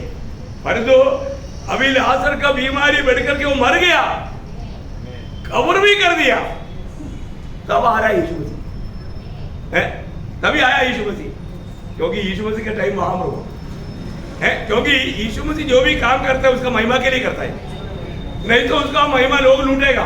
तो क्या यीशु मसीह आया, नहीं आने से भी 2 दिन में ठीक होता। बुखार आया था, बुखार तो सबको आता है, ऐसे ही आसर को भी आया, नहीं समझा, और तो अभी मर गया, गाना गया और शरीर भी पिघल गया, 4 दिन हो गया है। हाँ, प्रभु बोलता है पात्र हटकाओ, पात्र हटाओ है। Praise the Lord. क्या बात करता है भाई, हमारे प्रभु कौन है? प्रियो, हमारे प्रभु सर्वशक्तिमान है, उसे कोई भी काम असंभव नहीं। ये समझ रखता है तो अपन क्यों चिल्लाता है, अपन क्यों दुखी बनता, क्यों कुड़कुड़ाता? अभी भी आपने विश्वास नहीं किया, आपने प्रभु में विश्वास नहीं किया। मेरा प्रभु सर्वशक्तिमान है, विश्वास है क्या? इधर ही विश्वास है, बाहर देखने के टाइम नहीं। कई लोग इधर बैठे बैठे भयंकर विश्वास है, बाहर निकलने के टाइम पर जीवन में कोई बात आ गया तो वहां पर विश्वास कितना दुखदायी बात है। प्रियो, प्रभु का वचन में लिखा हुआ हर एक बात सत्य है। हमको ये बात को जानना है, हमारे जीवन में प्रभु पर विश्वास, आज हमारा विश्वास कैसा है, हमारे प्रभु में भरोसा कैसा है? प्रभु मेरे लिए काम करेगा, यहाँ पर प्रभु अपनी महिमा के लिए मुझे इस्तेमाल करेगा, ऐसा एक विश्वास चाहिए। प्रभु में दृढ़ भरोसा करना चाहिए। यहाँ पर बोलता है जो भी प्रभु में भरोसा करेगा वो सिय्योन पहाड़ की से, वो कभी नहीं डरता। बारिश आ गया, तूफान आ गया, उसको कोई डर है क्या? नहीं, कोई डर नहीं। कितना बड़ी बात है। कोई भी प्रतिकूल में ना डगमगाते हुए प्रभु में चलने वाला एक अनुभव भक्तों के जीवन में चाहिए। मैं प्रभु को बहुत धन्यवाद देता हूँ। प्रियो, मैं एक बात आपको बताना चाहूंगा, अपने जीवन में हमारे लिए हर बात में आदर्श कौन है? हाँ, हम कोई इंसान को देख करके नहीं चलता। इसी कारण यीशु मसीह गया हुआ मार्ग के बारे में अगर थोड़ा भी, मैं इसलिए प्रभु का जीवन का बात तो बहुत बार नहीं बांटा। मैं एक बात आपको बताऊं प्रियो, हमें वही कदम में कदम मिलाकर चलना है। हमारे आगे हमारे लीडर, हमारे कैप्टन, हमारा सिर, सब कुछ यीशु मसीह है ना। जब पहला पत्रोस 2 अध्याय उसका 20 और 21 वचन, पहला पत्रोस 2 अध्याय का 20 और 21। क्योंकि यदि तुमने अपराध करके क्रूसे खाए और फिरस तरह तो इसमें क्या बड़ाई की बात है। और यदि भला काम करके दुख उठाते हो और धीरज धरते हो तो ये परमेश्वर को भाता है। और इसी के लिए बुलाए भी गए हो। देखा, इसी के लिए बुलाया भी गया। अभी बहुत बड़ी बात, प्रभु का हमारे प्रति इच्छा क्या है प्रकट किया। देखिए, ये रूट को कभी तोड़ना नहीं, ये रूट को प्रभु का इच्छा, प्रभु का हमारे प्रति आग्रह, प्रभु का एकदम हमारे प्रति मतलब दिल की इच्छा वो क्या है? क्योंकि मसीह भी तुम्हारे लिए दुख उठाकर तुम्हें एक आदर्श दे गया है कि तुम भी उसके पद चिन्हों पर चलो। प्रियो, मैं एक बात आपको बताना चाहता हूँ, एक सच्चा बुलाहट पाया हुआ भक्त का भी दिल में यही इच्छा रहेगा, प्रभु गया हुआ मार्ग में मैं भी चलूं, प्रभु गया हुआ मार्ग में मैं भी चलूं। अभी तक वो इच्छा दिल में आया क्या? दुनिया को देख करके मत चलना प्रिय, दुनिया का कोई व्यक्ति को देख करके नहीं चलना। हमें पूर्ण रूप में यीशु मसीह को देख करके चलना है। यीशु मसीह जैसे चला है वैसे हमें चलना है, हमें यीशु मसीह जैसा बनना है। तो इसका मतलब क्या है कि यीशु मसीह गया हुआ रूट को बदलना नहीं। वो रूट कष्ट का रूट है, वो रूट आनंद के साथ कष्ट सगा हुआ रूट है। कष्ट रहेगा तो रूट प्रभु का रूट है ही नहीं। इसलिए बोलता है ना, जीवन का मार्ग सकरा मार्ग है, वो पाने वाला थोड़े है, क्योंकि लोगों को अच्छा नहीं लगता। कष्ट तकलीफ की मार्ग लोगों को अच्छा नहीं लगता। भैया, एक बात जानना, आज हमारे जीवन में हम लोग प्रभु गया हुआ वो मार्ग में मैं चल रहा है क्या? वो मार्ग हमको अच्छा लगता है क्या? कष्ट देख करके घबराए जाने वाला अनुभव कर रहे क्या? उसका 3रा अध्याय का, वही पत्रोस, पहला पत्रोस 3रा अध्याय का 17-18 वचन पढ़ना। क्योंकि यदि परमेश्वर की यही इच्छा हो देखा, परमेश्वर का अगर यही इच्छा हो, कि तुम भलाई करने के कारण हाँ। दुख उठाओ, देखा, ये दुनिया में जो व्यक्ति भलाई करेगा तो उसको प्रशंसा नहीं मिलेगा, उसको क्या मिलेगा? दुख मिलेगा। अरे आप देखो ना, दुनिया में यीशु मसीह ने कोई बुरा किया क्या? यीशु मसीह को क्या तोहफा मिला है? सूर्य मिला ना। अब देखो, जिस सिर पर सोने का मुकुट पहनना चाहिए था वहां पर कीलों का मुकुट मिला। जिस हाथ में सोने का डंडा होना चाहिए उस हाथ में मतलब सूली दिया। अब देखो है, अभी यीशु मसीह को मिला हुआ उसे भी हमको अच्छा मिलना चाहिए, तो यीशु मसीह से भी हम अच्छा होना चाहिए ना। यीशु मसीह को मिला हुआ उससे अच्छा अगर हमको मिलना है तो हम यीशु मसीह से अच्छा होना चाहिए ना। Praise the Lord. आप देखो, यीशु मसीह से कोई अच्छा है क्या? है प्रियो, उसने मतलब उसमें पाप ही नहीं था। है दुनिया का सरदार आ रहा है पर उसको मेरे साथ कोई काम नहीं बोलेगा तो दुनिया का कुछ भी यीशु मसीह के पास नहीं था। किसी प्रकार भी कोई दोष नहीं कर सकता था। तभी भी ये दुनिया ने क्या तोहफा दिया आप देखो है।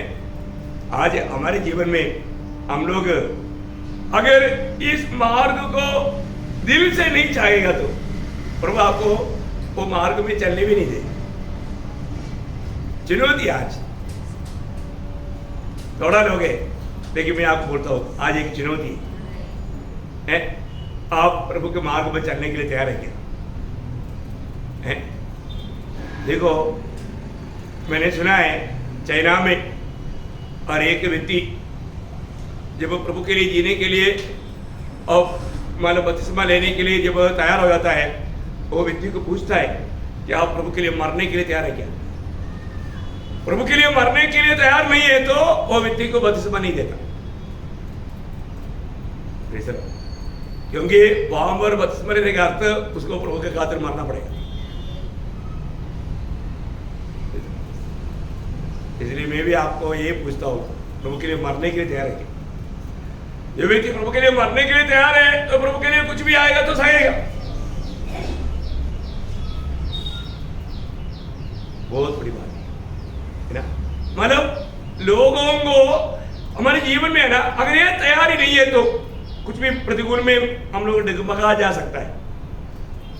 अभी चैले लोगों ने प्रेरित पौलुस को बोला आप यरूशलेम मत जाओ क्योंकि वापस हम आपको मिल नहीं पाएगा, तो उधर जाएगा तो लोग आपको पकड़ कर मारेगा, खत्म करेगा। पौलुस बचाओ रो रहा है। पौलुस क्या बोला है? प्रेरितों का 21 अध्याय के 13 वचन में परंतु पौलुस ने दिया, हाँ, तुम क्या करते हो? रो कर मेरा दिल तोड़ते हो। देखा, अभी देखो, रोने वाला लोगों को देख करके दिल टूट जाता है क्योंकि वो लोग वास्तव में प्रेम करके ही रो रहे हैं, लेकिन वो प्रभु की इच्छा नहीं है ना। है मेरे प्रति आपके प्रति प्रभु के लिए मरना, प्रभु के लिए इच्छा है तो फिर मरने के लिए तैयार होना चाहिए ना। हाँ प्रेज़ द लॉर्ड। अभी वो विश्वासी लोग, वो दिलदार लोग हैं। आजकल लोग सोचते हैं ये मरने दो जाके, इसको वापस ना मिले, ऐसे विश्वासी लोग भी है। और उधर का विश्वासी लोग ऐसे नहीं, सच्चा प्यार करता था। वो लोग प्यार के कारण वो बोलते हैं कि नहीं आप नहीं मानना है, आप नहीं मानना है। वो रो रहा है, तब वो बोलता है कि तुम लोग ऐसे क्यों करता है? मेरे को बंदी बनाएगा, मेरे को कैदी बनाएगा, मेरे को कुछ भी तकलीफ आएगा, ये सोच के क्यों रो रहा है? मेरा निर्णय क्या मालूम है? मैं तो प्रभु यीशु के नाम के लिए यरूशलेम में न केवल बांधे जाने के लिए वरन मरने के लिए भी तैयार। देखा, मैं मरने के लिए भी तैयार हूँ। प्रियो, आज का विश्वासी जीवन में आज हमारा अवस्था कहाँ पर है? मैं मरने के लिए तैयार है क्या? मैं मरने के लिए अगर दो निर्णय नहीं है, वो निर्णय जिसका है उसको कोई भी बात से पीछे नहीं हटा सकता। Praise the Lord.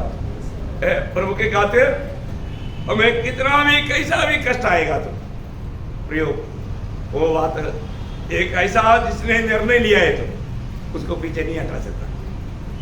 आज हमारा निर्णय ऐसा ही क्या है? या कष्ट दे करके हम घबरा जाता है क्या?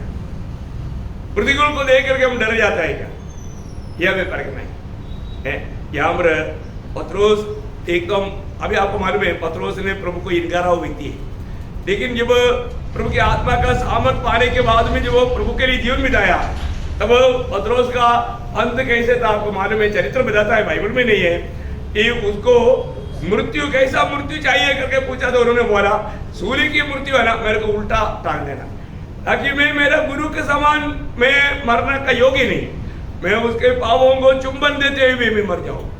देखा कितना बड़ा ऐसा इच्छा।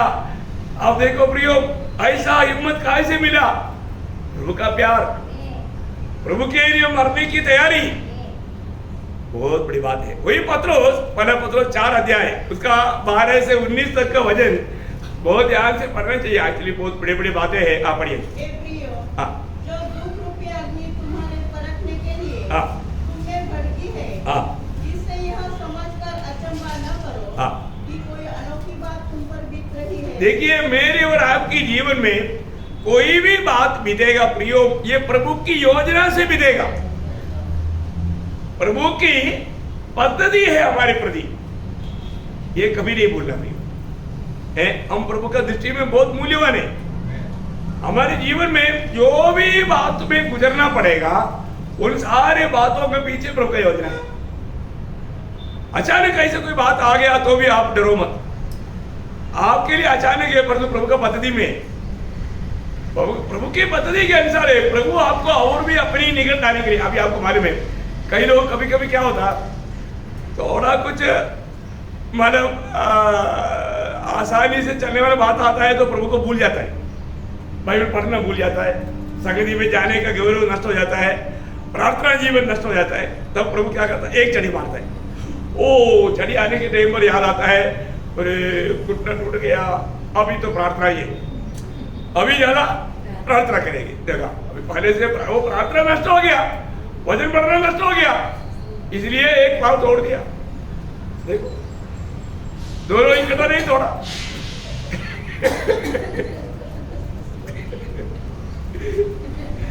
लकड़ाते हुए है। देखो ना प्रभु का प्यार, देखो है हमारे प्रभु का प्यार। प्रभु कितना प्यार करता है, प्रभु का हर एक काम कितना प्यार से है ना। मैं आपको बोलता हूँ, हर एक व्यक्ति है ना, कुछ कष्ट तकलीफ में रहेगा ना, उसका दिल एकदम टूटा हुआ दिल रहेगा। और तो जिस व्यक्ति को कष्ट तकलीफ नहीं है ना, उसका दिल तोड़ना बोलेगा तो बड़ा मुश्किल है। उसको कोई भी बात आएगा तो भी उसका दिल टूटता नहीं, वो एकदम, क्योंकि वो मतलब पाप से उनका दिल एकदम मतलब कठोर हो गया। अभी कोई भी बात सुनेगा तो भी उसको रोना नहीं आएगा, आंसू नहीं आएगा। आज ऐसा अवस्था है क्या है प्रियो? मैं एक बात आपको बताना चाहता हूँ, और रोज वजन बढ़ने के समय में, यीशु मसीह की कालवरी सूली को याद करने के समय में यदि हमारा दिल नहीं टूटता ना, कुछ तो गड़बड़ा है, कुछ तो गड़बड़ी है। कहीं ना कहीं शैतान ने धोखे में पाप ला करके आपका दिल को कतरा कर दिया, प्लास्टर कर दिया। प्रियो, प्रभु यीशु में आपको प्यार करता हूं करके खाने के समय में हमारा दिल एकदम टूटना चाहिए, टूटना चाहिए।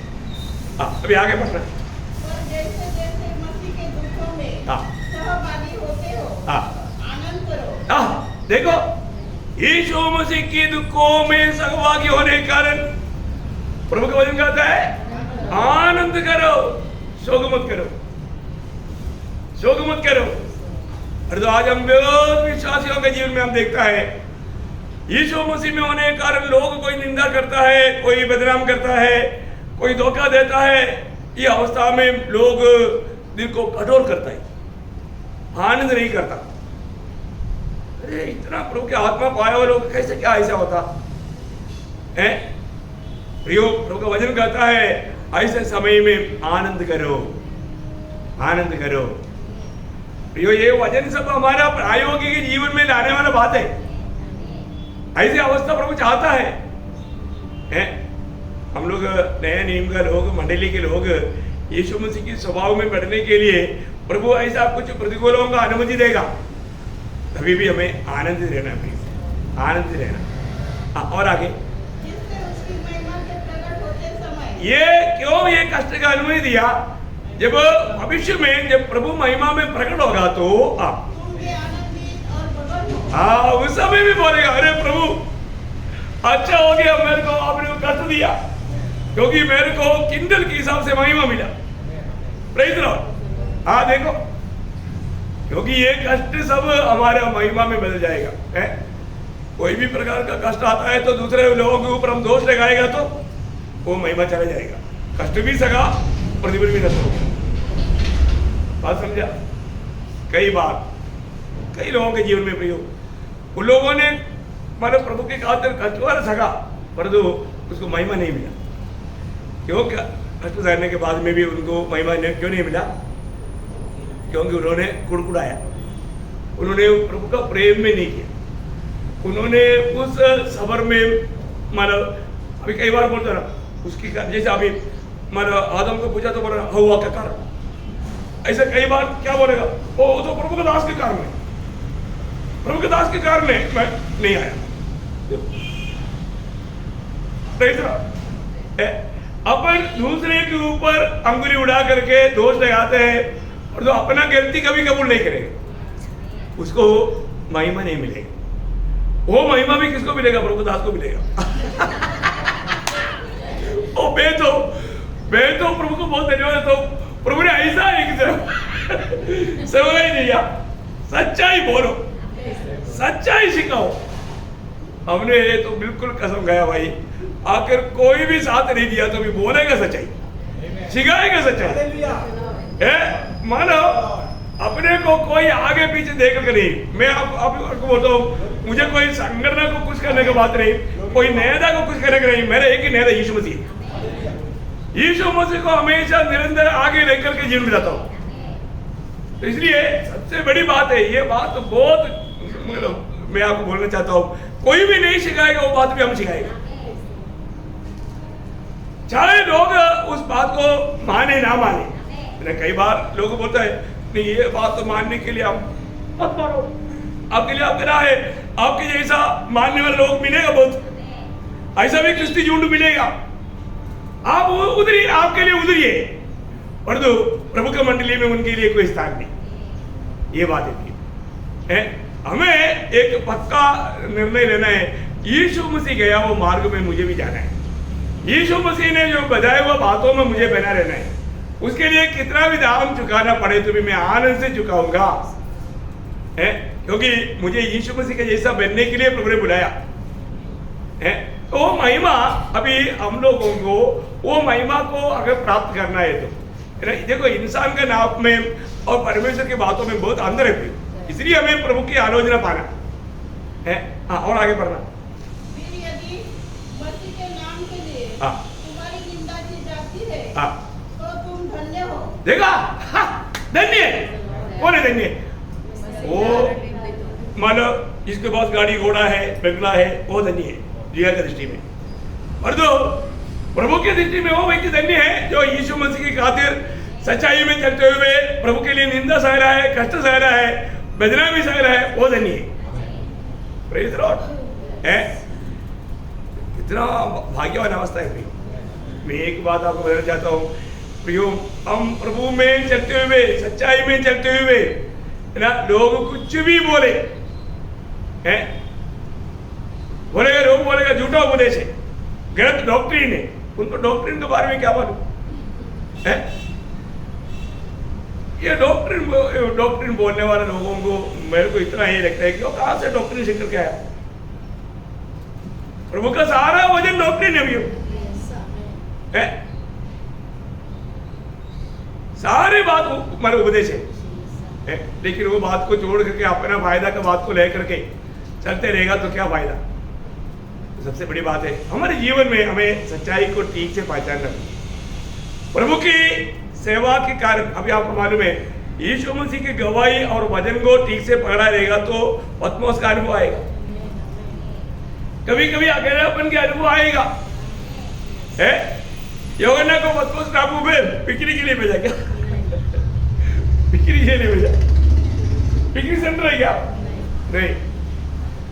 उस समय में बड़े बड़े गुनाहगार को देने वाला भयंकर सजा है। अभी यूहन्ना ने क्या गुनाह किया?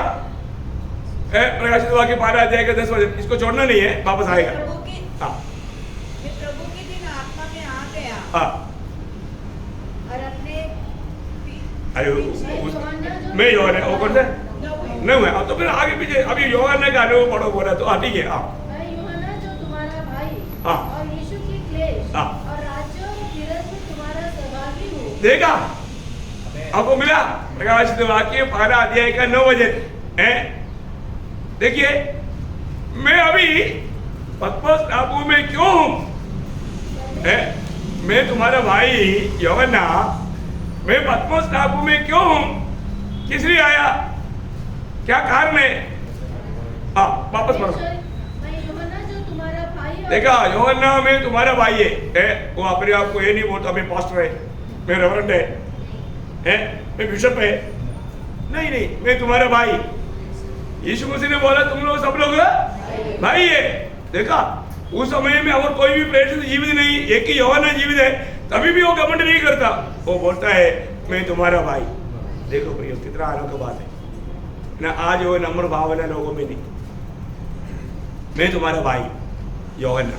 हाँ, यीशु की क्लेश और राज्य यीशु की क्लेश और राज्य और धीरज में तुम्हारा सहभागी हूँ। तुम्हारे साथ। इसके माने उस समय की मसीह लोग भी इस प्रकार के कष्ट में, क्लेश में, तकलीफ में जा रहे हैं।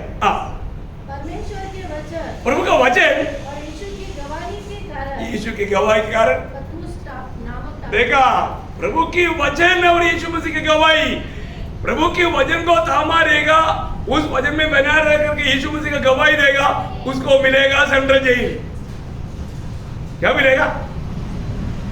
क्या मिलेगा? पतमोस टापू उस समय का बड़ा एक central jail. Praise the lord. उससे भी भारी सेंट्रल जेल में कम से कम कारा मिलता है, उधर तो कारा भी नहीं। आप देखो आप देखो भैया कितना भयंकर बात है। एक जेल में रहने से भी भारी बात। इतना भयंकर अवस्था में क्यों गया है? प्रभु का वचन और यीशु मसीह का गवाही।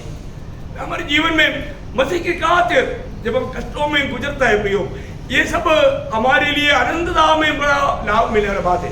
अभी उसके आगे पत्रोस का पढ़ना। फिर यदि मसीह के नाम के लिए तुम्हारी निंदा की जाती है तो तुम धन्य हो, क्योंकि महिमा का आत्मा जो परमेश्वर का आत्मा है तुम में छाया करता है। देखा प्रभु की आत्मा तुम में है, इसलिए अनुभव में तुम्हें जाना पड़ता है। और आगे तुममें से कोई व्यक्ति हत्यारा या चोर या कुकर्मी होने या बुराई काम में हाथ डालने के कारण दुख न पाए। देखा दुनिया की गलत काम करके आप सजा खाएगा तो उसमें प्रभु का महिमा नहीं है। और आगे और यदि मसीह होने के कारण दुख पाए तो लज्जित न हो और इस बात के लिए परमेश्वर की महिमा करे, क्योंकि वह समय आ पहुंचा है कि पहले परमेश्वर के लोगों का न्याय किया जाए। उसको नहीं समझे। इसलिए जो परमेश्वर की इच्छा के अनुसार दुख उठाते हैं, इसलिए परमेश्वर की इच्छा के अनुसार दुख उठाते हैं, वे भलाई करते हुए अपने अपने प्राण को विश्वास योग्य सृजनहार के हाथ में सौंप दे। देखा प्रियो, हमारा प्राण भी जाएगा बोलेगा तो भी। मैं आपको बताना चाहता हूँ ये जो अवसर है ना, अवसर कभी नष्ट नहीं करना प्रियो। मैं आपको बोलना चाहता हूँ जरूर हमें कैसे भी खत्म करने के लिए दुनिया कोशिश करेगा। आपको मेरा अनुभव मालूम है। देखो ये सब बहुत से अनुभव मैंने ऐसे अवस्था में गुजरा है। जब मोजाम्बिक में उस पीस कीपिंग उस फोर्स में जब मैं सर्विस करने के टाइम पर मैं लोगों को सुसमाचार देते थे, लोग उधार पाते थे। उसमें जेलसी हुआ, वो लोगों ने मुझे क्लियर धमकी दिया, खास करके वो लोग ऑफिसर लोग सब मिलकर के प्लान बनाया, इसको धमकी दे करके उसका काम को रुकाएंगे। उन्होंने मुझे बुलाकर बोला कि देख तुम अभी उनकी दृष्टि में ये धर्म प्रचार है, पर तो धर्म प्रचार हम करता ही नहीं भाई, हम प्रभु यीशु मसीह को देता है और वो एकमात्र सच्चाई है, हम सच्चाई बताता है। तो उन्होंने बोला अगर तुम ये काम बंद नहीं करेगा तुम जिंदा भारत में नहीं लौटेगा। देखा, दुश्मन की गोली से नहीं, हम तुमको गोली से उड़ा देंगे। मेरे को दिया हुआ मैंने धमकी है, आप बताओ है? साधारण दीदी में लड़ाई के मैदान में दुश्मन का गोली से मर सकता है, और दोनों बोलता है दुश्मन का गोली से नहीं, हम तुमको मार देंगे। देखा, कभी मैंने बंद किया क्या? नहीं बंद किया। मैंने उनको उत्तर दिया, जब तक मेरी नजरों में जीवन का श्वास है तब तक मैं ये सुसमाचार सुनाएगा, मैं सबको सच्चाई बोलेगा। आप बताओ है कितना बड़ी बड़ा प्रतिकूल में ऐसा कितने भी बड़ा धमकी आएगा तो भी प्रियो हमें सुसमाचार सुनाने में रुकावट आ सकता है। अभी इन दिनों में भी प्रेज़ द लॉर्ड, उस समय में क्या बोलेंगे? हम सुसमाचार सुनाने के लिए तैयार होंगे क्या? देखो, इसके अलावा आत्मा जीतने के लिए और कोई मार्ग नहीं। ये जीवन की वजन अगर नहीं पहुंचाया हम प्रभु के साथ विश्वासियों की नहीं। प्रभु ने हमें विश्वासियों की जान करके ये सेवा के लिए नियुक्त किया है। जरूर इसके लिए कष्ट आएगा, निंदा आएगा, समस्या आएगा, शायद प्राण को भी देना पड़ेगा, लेकिन इसलिए बोलता है सृजनहार के हाथ में प्राण को सौंप दे, सृजनहार के हाथ में हमारे प्राण को सौंप दे, वहां पर सुरक्षित है ना। उसमें से और एक वचन पहला पत्रोस 5:10, अब परमेश्वर जो सारे अनुग्रह का दाता है, हाँ, जिसने तुम्हें मसीह में अपनी अनंत महिमा के लिए बुलाया, इसने तुम्हें मसीह में अनंत महिमा के लिए बुलाया। तुम्हारे थोड़ी देर तक दुख उठाने के देखा, जहां पर भी महिमा का बात आया वहां पर सब क्या है? महिमा, दुख है, दुख है। महिमा का बात आया तो दुख है, दुख की बात आया तो महिमा भी है, ये दोनों साथ में आता है। वापस एक करना, अब परमेश्वर जो सारे अनुग्रह का दाता है, हाँ, जिसने तुम्हें मसीह में हाँ, अपनी अनंत महिमा के लिए बुलाया, हाँ, तुम्हारे थोड़ी देर तक दुख उठाने के बाद हाँ, आप ही तुम्हें सिद्ध और स्थिर और बलवंत करेगा। देखा प्रियो, थोड़ी समय का ये जीवन बहुत छोटा है, परंतु वो आनंद महिमा आप देखो प्रियो, है ना। हम सब लोग प्रभु के साथ उस महिमा को धारण करके जब मिलेगा उस समय में हम किस प्रकार का महिमा पाने जा रहे हैं, हम कितना महिमा पाएंगे। तारा तारों में महिमा में फर्क है, प्रेज़ द लॉर्ड। हम किस प्रकार का महिमा पाने जा रहे हैं ये बात को परखना है ना। प्रभु का वचन कहता है अगर हम वास्तव में हमें जो मिला हुआ बुलाहट की योगी जीवन, हम अपने आप को गुलाम समझ करके प्रभु की सच्चा सेवा करेगा, सच्चा भक्ति करेगा, प्रियो उस दिन हम कितना महिमा पाएगा उसका कोई सीमा नहीं। मैं अभी इधर ही रुकता हूँ, प्रार्थना के बाद समय है तो उस समय में आपको थोड़ा बहुत बताएंगे। तो मैं आपको बताना चाहता हूँ प्रियो, हम अपने आप को पार कर दें।